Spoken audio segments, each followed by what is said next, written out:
బరి తెగించి హద్దులు మీరి ఇష్టానుసారంగా ఆధారాలు లేకుండా నిరాధారమైనటువంటి ఆరోపణలు ఒక ఆదివాసీ స్త్రీతో సంబంధం ఉన్నట్టుగా మీరు చెప్పి ఈరోజు అదే ఆధారాలు మీరు ఎవరెవరికి సబ్మిట్ చేయాల్సి ఉంటుంది అన్నటువంటి విషయాన్ని నేను రాబోయేటటువంటి నా యొక్క ప్రెస్ కాన్ఫరెన్స్లో నేను ఎక్స్ప్లెయిన్ చేస్తాను. ఈ కుట్ర కుతంత్రాల వెనక ఎవరున్నారు అనే విషయాన్ని నేను ప్రశ్నిస్తా ఉన్నా. నాకు వ్యతిరేకంగా అనైతికంగా ప్రవర్తించినటువంటి వాడు వంశీకృష్ణ, 2 రాధాకృష్ణ, 3 బిఆర్ నాయుడు, 4 వెంకటకృష్ణ, 5 సాంబడు. నేను చెప్తా ఉన్నా, తప్పకుండా మీ అందరూ కూడా చట్టానికి లోబడి మీ అందరి మీద చర్యలు తీసుకోవడం జరుగుతుంది. ప్రతిపక్షంలో ఉన్నాడు వీడి విజయసాయిరెడ్డి, ఏం చేస్తాడు లేనని మీరు తేలిగ్గా తీసుకోవచ్చు. కానీ విజయసాయిరెడ్డి ఒక్కసారి పట్టుబడితే ఆ రోజు రామోజీరావు నాతో తగువేసుకున్నాడు. నేను ఏ రోజు రామోజీరావుని కలవలే. 1 సంవత్సరం రోజులు ట్విట్టర్ ద్వారా రామోజీరావుని నేను ఎదిరించా, వేధించా. ఏం చేశాడు? అదేవిధంగా అటు రాజ్యాంగబద్ధంగాను నాకున్నటువంటి ఏ అయితే వసతులు ఉన్నాయో అన్ని వసతులను ఉపయోగించి వీళ్ళందరికీ కూడా బుద్ధి చెప్తాను అన్నటువంటి విషయాన్ని నేను తెలియజేస్తా ఉన్నా.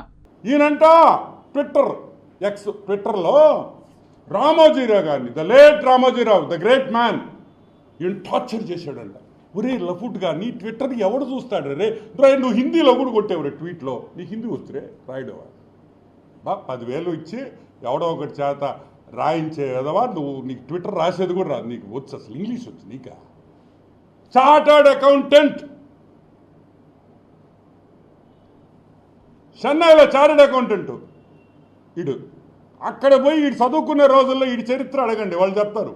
నాకు ఈరోజు పొద్దున్న ఒకడు ఫోన్ చేసాడు చెన్నై నుంచి, అన్న ఆడుగుడు గోకేడు నా మనోడు అని. అరే విషయం లేదు కదా అన్న. అదేందనా బాగా గోకింది మాకు తెలుసు అన్నాడు. ఒరే నీ పాసుగా అంటే అప్పుడు విషయం ఉండటం ఇప్పుడు లేదేమో అనుకో. అది కూడా గోక్యం. అది కూడా ఎందుకు ఇప్పుడు వాళ్ళ పేర్లు బయట పెట్టడం నాకు ఇష్టం లేదు. ఎందుకంటే ఒక మహిళ ఏదో ఆమె హ్యాపీగా ఉంది, మనం ఎందుకు పాపం వాళ్ళ జీవితాలు బాగుండాలని మనస్ఫూర్తిగా కోరుకుంటాం. ఇంకొక విషయం ఏంటంటే రామోజీరావుని టార్చర్ ఏం చేశాడు రామోజీరావు నిన్న అంటే పేపర్లో వాస్తవాలు రాస్తే అది నువ్వు టార్చర్ పెడతావా? ఈరోజు అందరినీ ఒక క్వశ్చన్ అడుగుతున్నారు. విజయ్ సాయి రెడ్డి, పొట్టి సారాయి రెడ్డి విషయం లేని సాయిగాడికి బెయిల్ రద్దు చేయాలి. ఎందుకంటే విజయ్ సాయి రెడ్డి బెయిల్లో ఉన్నాడు, అవునా కదా? ఈ రోజుకి బెయిలే కదా. ఒక బెయిల్లో ఉండే వ్యక్తి ఒక ప్రెస్ మీట్ పెట్టి డైరెక్ట్గా న్యూస్ ఛానల్స్ని, అదేవిధంగా మహాటీవీ వంశీ గారిని డైరెక్ట్ అటాక్ కొట్టాడు. రాధాకృష్ణ గారిని మీ అంతు చూస్తానన్నాడు. అంటే ఈ బెయిల్ కండిషన్లు ఇది చేసినట్టే కదా.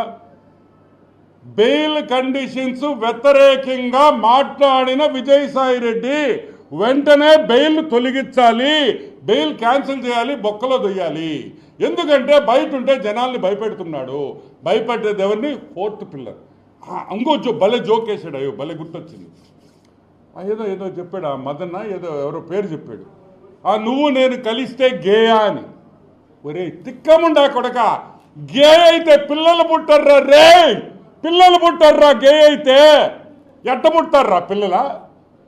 దానికి పక్కన వాళ్ళందరూ నవ్వడం, అదొక జోకు, వీళ్ళందరూ నవ్వడం. గే అంటే గే.